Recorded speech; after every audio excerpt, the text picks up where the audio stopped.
Corruption, trafic d'influence, abus de fonction, abus de pouvoir. Comment des fonctionnaires qui touchent entre 100 000 et 200 000 dinars se retrouvent à la tête de véritables fortunes, des appartements, des fermes, des voitures de luxe, certaines marques même que les Algériens et les Algériens ne peuvent voir que dans les films, comme les Maybach, les Mercedes, les Jeeps luxueuses, les limousines. Les cadres dirigeants de l'industrie du tabac en Algérie s'enrichissent au détriment de l'intérêt général grâce à la corruption, grâce à leurs relations sulfureuses et controversées avec des grossistes et des distributeurs de cigarettes en Algérie. Le marché du tabac en Algérie ou le marché des cigarettes, c'est plus de 3,5 milliards de dollars de valeur. Il faut savoir que le marché informel pèse entre 35 à 40%. Vous imaginez, ça veut dire que sur les 3,5 milliards de dollars, il y a 30 à 40% de cigarettes de ce marché qui échappent à tout contrôle. C'est beaucoup d'argent, presque 1,5 milliard de dollars. Donc il y a au moins 1 milliard de dollars d'argent qui échappe au contrôle de l'État. Corruption, trafic d'influence, abus de fonction, abus de pouvoir, détournement de fonds, enrichissement illicite. Vous allez, mesdames et messieurs, retrouver tous ces fléaux dans l'émission que nous allons vous présenter aujourd'hui. Une émission durant laquelle nous allons vous faire des révélations fracassantes, mais détaillées et très précises, que les services de sécurité d'ailleurs en Algérie peuvent amplement vérifier si cela leur chante. Des révélations qui vous expliqueront comment des fonctionnaires qui touchent entre 100 000 et 200 000 dinars, c'est-à-dire des cadres dirigeants, se retrouvent à la tête de véritables fortunes, des appartements, des fermes, des voitures de luxe, certaines marques même que les Algériens et les Algériens ne peuvent voir que dans les films ou les feuilletons sur les chaînes de télévision satellitaires comme les Maybach, les Mercedes, les Jeeps luxueuses, les limousines. Oui, mesdames et messieurs, oui, nous allons vous expliquer dans cette émission comment les cadres dirigeants de l'industrie du tabac en Algérie s'enrichissent au détriment de l'intérêt général grâce à la corruption, grâce à leurs relations sulfureuses et controversées avec des grossistes et des distributeurs de cigarettes en Algérie. Le marché du tabac en Algérie, nous sommes à Algérie Part, pratiquement le seul média en Algérie qui en parle en haut et en large à travers plusieurs de nos enquêtes.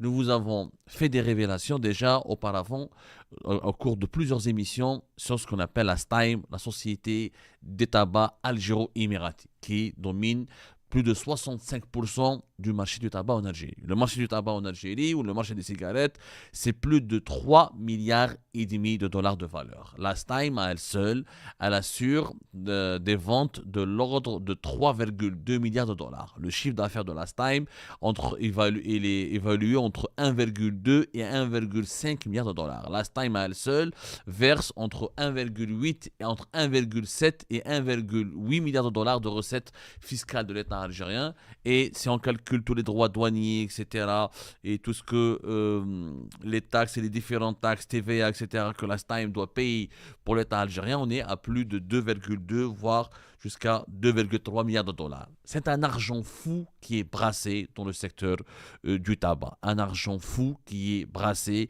dans l'industrie et dans le secteur du commerce et de la distribution des cigarettes. Sauf que ce secteur est complètement opaque. Personne n'en parle, personne ne veut en parler, parce que les intérêts financiers sont énormes et parce que les lobbies qui le dominent ou qui prospèrent dans ce secteur sont liés à des cercles politiques, sécuritaires et militaires extrêmement influents, voire même très puissants et dangereux en Algérie. Nous avons décidé de briser le tabou et de transgresser les lignes pour vous raconter comment certains acteurs de ce secteur s'enrichissent de façon tout simplement insolente, alors que le pauvre citoyen algérien doit se débrouiller pour trouver un pneu ou doit chercher des connaissances ou pour terminer ses fins de mois en toute dignité ou doit faire face à des pénuries et subir mensuellement l'érosion de son pouvoir d'achat. Nous allons vous donner des noms. Nous allons commencer par un cas très intéressant d'un homme qui s'appelle Mohamed Salim Badr Lanak. Mohamed Salim Badr Lanak. Retenez bien ce nom parce que c'est l'un des acteurs clés de l'industrie du tabac et surtout de l'industrie malheureusement de la corruption du tabac, parce que la corruption est pratiquée à l'échelle industrielle. Vous allez voir. Ce monsieur Mohamed Salim Badrlanak, il était un ancien cadre de l'entreprise Swissport. Swissport, c'est un opérateur que les Algériens ne connaissent pas beaucoup. Celles et ceux qui voyagent souvent par l'aéroport international d'Alger croient souvent le logo et le nom de Swissport parce que c'est un opérateur mondial qui s'occupe de ce qu'on appelle l'assistance aéroportuaire ou les services aéroportuaires. Tout ce qui est gestion de bagages, gestion pour les compagnies aériennes, la gestion de pas mal de celles, l'accompagnement des passagers, la gestion des scanners. Ça peut être des scanners des aéroports jusqu'au scanner des bagages, hein, jusqu'à la distribution des bagages, jusqu'à le système de réservation. C'est vraiment une véritable palette de services que très peu, qui ne sont pas accessibles au grand public. Donc il travaillait pour Swissport et il a été, Swissport qui travaille en Algérie pratiquement depuis une dizaine d'années. Là on en a parlé, nous sur Algérie Part, son contrat avec l'aéroport international d'Alger bat de l'aile, risque d'être éjecté du marché algérien prochainement.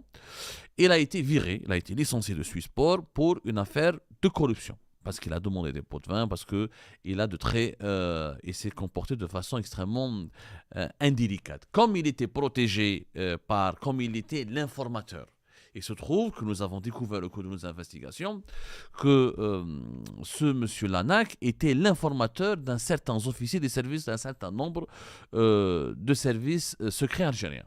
Il était leur informateur, c'était un délateur, donc il collaborait avec eux, leur ramenait des informations sur les sociétés étrangères, sur les cas des sociétés étrangères, et en contrepartie, il était protégé dans ses opérations de corruption quand il touchait des pots de vin ou quand il demandait des pots de vin. Donc il a toujours été protégé. Il quitte Swissport et grâce à des interventions, il intègre la Stime.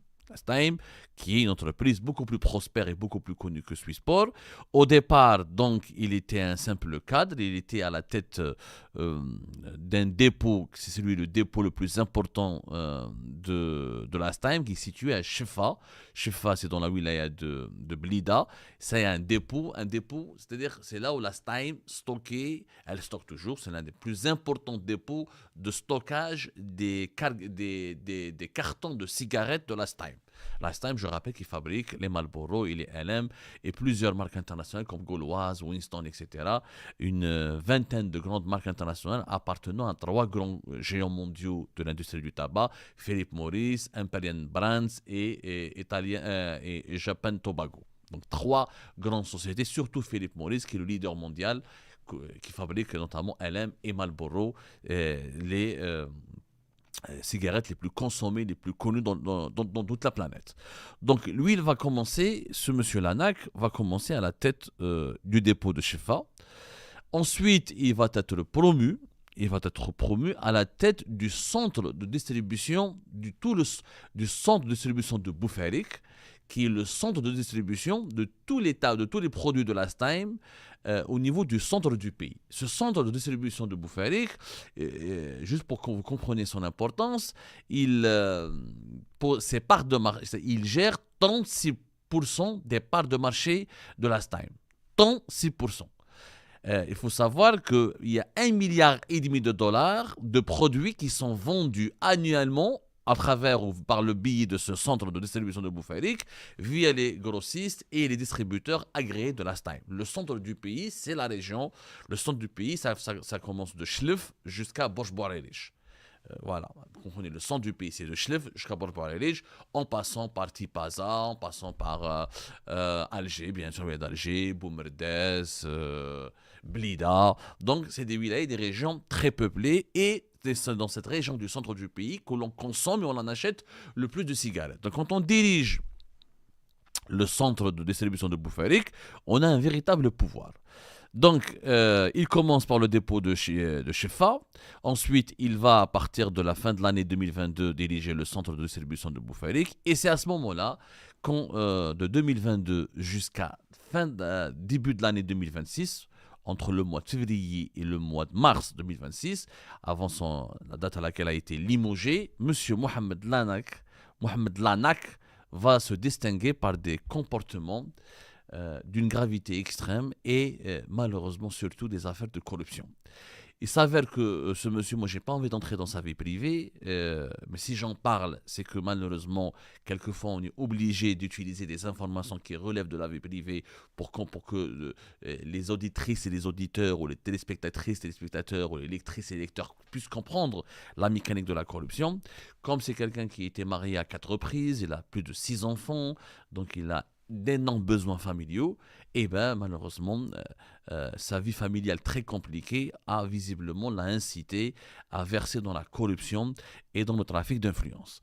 Nous avons obtenu, au cours de nos investigations, énormément de rapports et de documents, dont des comptes rendus officieux et officiels, qui ont reconstitué toute une chronologie d'une affaire impliquant ce cadre de Last Time, qui ne travaille plus à Last Time. Vous allez voir, vous allez être étonné, qui a été limogé par Last Time pour avoir été arrêté, pour avoir été pratiquement débusqué, arrêté en flagrant délit d'une affaire de corruption, mais qui a été recruté par la suite par le groupe public Madar, qui est le partenaire de Last Time.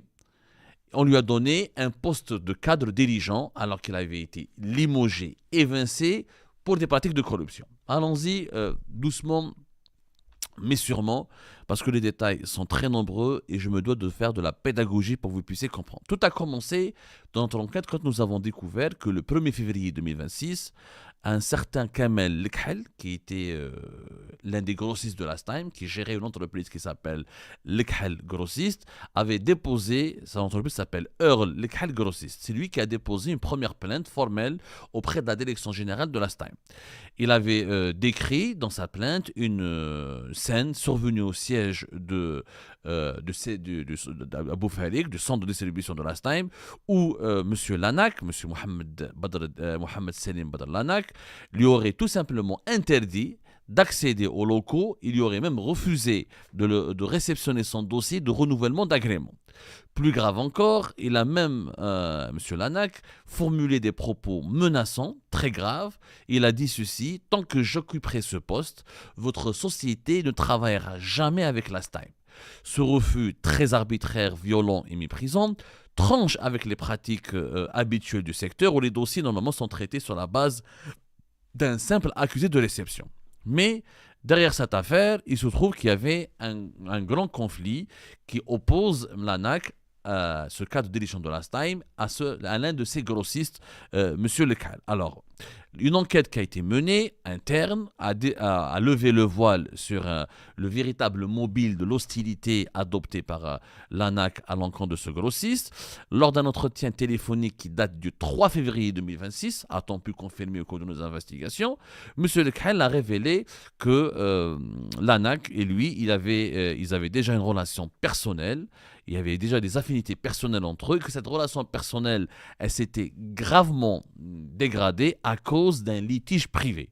Qu'est-ce qui s'est passé? Il s'avère que le grossiste Lekhel avait prêté 160 000 dinars, c'est-à-dire 16 millions de centimes, à M. Lanak, qui est le cadre dirigeant de Last Time, pour régler son loyer. Une fois, et Lanak, le cadre dirigeant de Last Time, a promis à ce grossiste qu'il allait le rembourser. Un remboursement qui n'aura jamais lieu, puisqu'une fois que l'échéancier du remboursement est arrivé, le directeur de Last Time, M. Lanak, c'est Mohamed Selim Badr Lanak, aurait tout simplement et purement nié l'existence de cette dette. Ils se sont disputés, donc le grossiste réclame son argent, il lui dit voilà, je t'ai prêté de l'argent, etc.